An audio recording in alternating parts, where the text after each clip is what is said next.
ఈరోజు పార్థసారథి గారు లాంటి వ్యక్తులు చాలా మంది 175 నియోజకవర్గాల్లో కనీసం మొదటిసారిగా ఎమ్మెల్యేలు అయ్యి ఈరోజు గతంలో 5 సంవత్సరాల నుంచి కూడా జగన్మోహన్ రెడ్డి గారు ముఖ్యమంత్రిగా ఉన్న టైంలో రాయలసీమ తీసుకోండి, లేకపోతే కోస్తా ఆంధ్ర తీసుకుందాం, వీళ్ళు ఏ విధమైనటువంటి మరి పరిపాలన చేశారనేది ప్రజలందరూ, ఈ రాష్ట్ర ప్రజలందరూ కూడా చూశారు.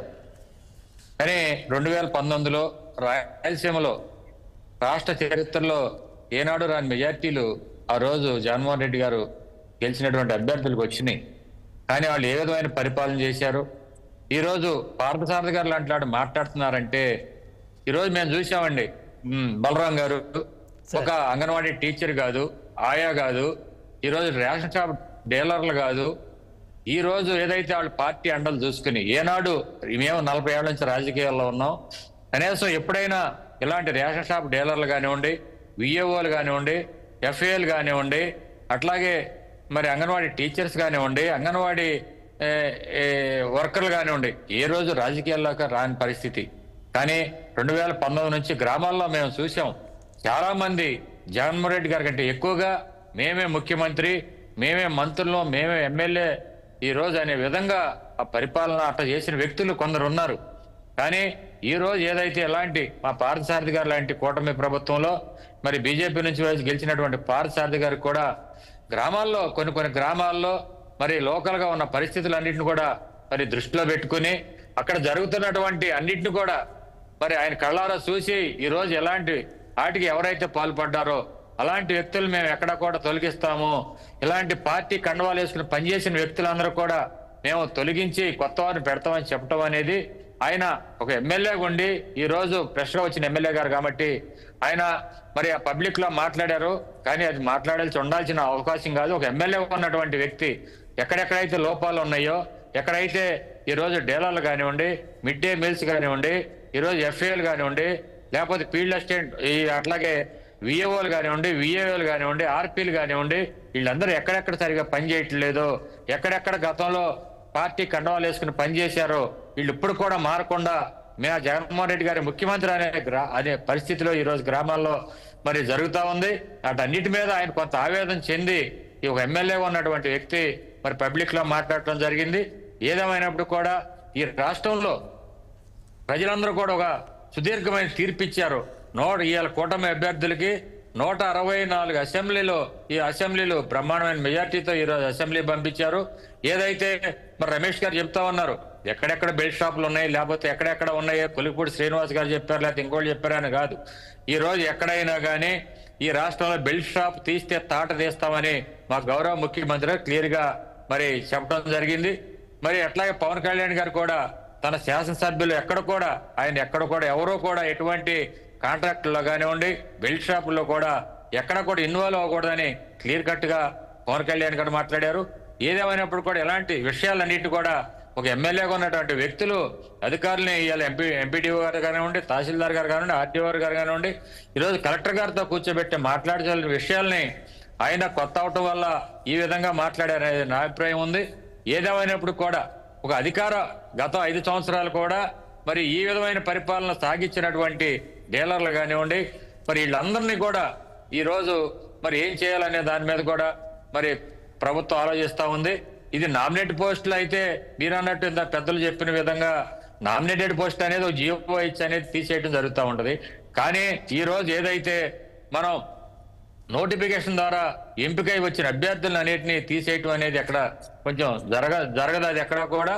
కానీ వాళ్ళ మీద ఏదైనా ఎలిగేషన్లు ఉన్నా, తప్పులు చేసి ఉన్నా కానీ అలాంటి వ్యక్తుల్ని చట్టపరంగా మరి వాళ్ళ మీద యాక్షన్ తీసుకుని తొలగించాలి తప్ప ఈ రోజు ఏదో నేను ఎమ్మెల్యేగా ఉన్నానని, లేకపోతే ముఖ్యమంత్రి గారికి కానీ ఈ రోజు ఉప ముఖ్యమంత్రి గారు కానీ ఆ యొక్క మరి హక్కుల్ని చేతులు తీసుకునే పరిస్థితి ఎక్కడ ఉండదు. కాబట్టి వీటన్నిటిని మేమందరం కూడా గత 5 సంవత్సరాలు ఎప్పుడు కూడా రాజకీయాల్లో ఏనాడు కూడా ఇలాంటి పరిపాలన కానివ్వండి, మరి మంత్రులు మాట్లాడిన విధానం కానివ్వండి, ఆ రోజు శాసనసభ్యులు మాట్లాడిన విధానం కానివ్వండి, మరి అన్ని చూసుండి ఈ రోజు మా పార్టీ ఎమ్మెల్యేలు కానివ్వండి, మా కార్యకర్తలు కూడా చాలా ఆవేదనతో ఉన్నారు. ఇలాంటి కండవాలు వేసుకుని ప్రభుత్వ అధికారులు కండవాలు వేసుకుని పనిచేశారు, వాళ్ళ మీద ఏమి యాక్షన్ తీసుకోలేదని ఈ రోజు మా ఒక్క మంత్రుల మీద, ఎమ్మెల్యేల మీద కూడా ఒత్తిడి పెరుగుతా ఉంది. ఏదేమైనట్టు కూడా వీటన్నిటినీ ఈ రోజు ఏదో మరి పబ్లిక్ లో మాట్లాడుకోవాల్సిన విషయాలు కాదు. ఇవన్నీ కూడా మరి గౌరవ శాసనసభ్యులు కూడా వీటిని ఆలోచన చేయాలి. ఏదైనా మరి ఈ యొక్క సంస్కృతిని మార్చాలనే ఉద్దేశంతో ఈ రోజు కూటమి ప్రభుత్వం ఈ రోజు మరి నారా చంద్రబాబు నాయుడు గారు, పవన్ కళ్యాణ్ గారు, బీజేపీ మరి ఆ రోజు మరి ఈ రోజు మోడీ గారు కూడా ఎప్పుడు కూడా ఇలాంటి వాటిని ఎక్కడ ప్రోత్సహించకుండా అధికారము ఈ రోజు ఏదైతే ప్రభుత్వం జీతాలు తీసుకున్నటువంటి వ్యక్తులు వాళ్ళ రాజకీయాలు అతీతంగా ఈ రోజు మరి పరిపాలన చేయాల్సిన వాళ్ళ విధుల్లో నిర్వహించాల్సిన బాధ్యత ఉంది. అవన్నీ కూడా ఈ రోజు కూటమి ప్రభుత్వం తప్పనిసరిగా ఇటన్నిటిని కూడా స్ట్రీమ్ లైన్ చేసే పరిస్థితిలో ఉంది. ఇలాంటి కొత్తగా వచ్చిన మేము ఏదైతే నారా లోకేష్ గారు ఆ రోజు మేము కుప్పంలో వచ్చి పాదయాత్ర మేము కర్నూలు వరకు కూడా చూసాం. ఎంతో మంది కార్యకర్తలు నారా లోకేష్ గారు పాదయాత్రలోకి వచ్చి వాళ్ళు పడుతున్నటువంటి వాళ్ళు వైసీపీ నాయకులు పడుతున్నటువంటి ఇబ్బందులన్నింటినీ కూడా నిజంగా వాళ్ళు ఆవేదనని రాత్రి 9-10 వరకు కూడా ఆ రోజు ఆయన పాదయాత్రలో చెప్పుకున్నటువంటి బాధలన్నీ కూడా మేము చూసాం.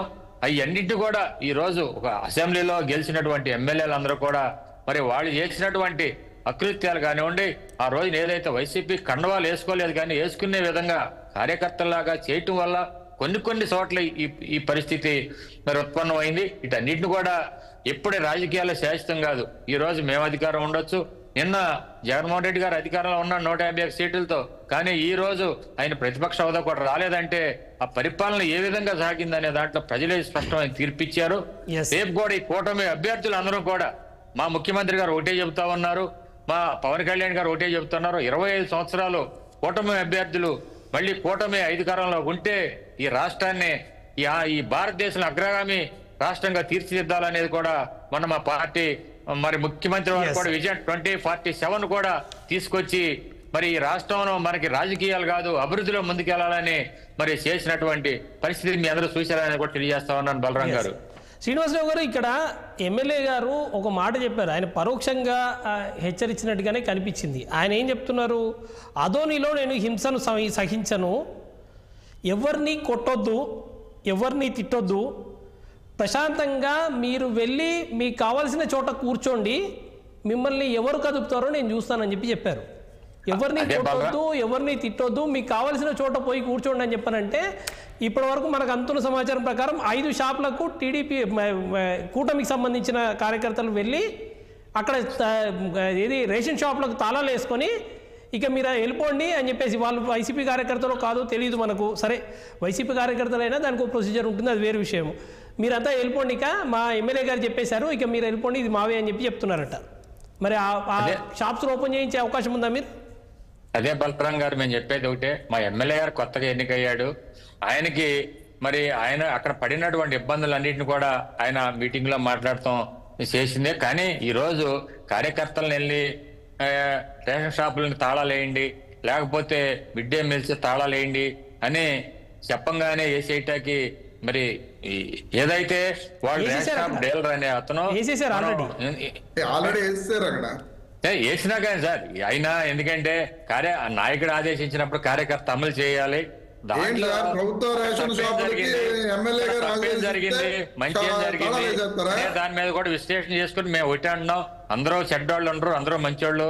అంటే దీంట్లో అన్ని చోట్ల ఇప్పుడు మీ యొక్క ఆదోని నియోజకవర్గంలో ఎన్ని డీలర్ షాపులు ఉన్నాయి, కానీ ఎన్ని డీలర్ షాపులకు వెళ్ళి ఈ రోజు ఉన్నటువంటి నాకు తెలిసి అక్కడ కనీసం ఒక 100-120 డీలర్ షాపులు ఉంటాయి. 120 డీలర్ షాపులను ఏమైనా ఆక్రమించారా, తాళాలు వేసారా? కొన్ని గతంలో 5 సంవత్సరాలు కూడా ఎవరైతే వీళ్ళు వైసీపీ ప్రభుత్వంలో వైసీపీ ఎమ్మెల్యే లాగా మంత్రులాగా ఎక్కడైతే బిహేవింగ్ చేశారో ఆ పరిస్థితి ఉన్నా కాడే వాళ్ళ మీద కార్యకర్తల్లో ఉన్న ఆవేదన మీరు ఏదైతే చెప్పారు ఇందాక, ఓటమి ప్రభుత్వం వచ్చిన తర్వాత వైసీపీ కార్యకర్తల మీద శిలాఫలకాలు పగలగొట్టడం కానివ్వండి ఇవన్నీ చేశారని. గతంలో 5 సంవత్సరాలు కాదు సార్, 5 సంవత్సరాలు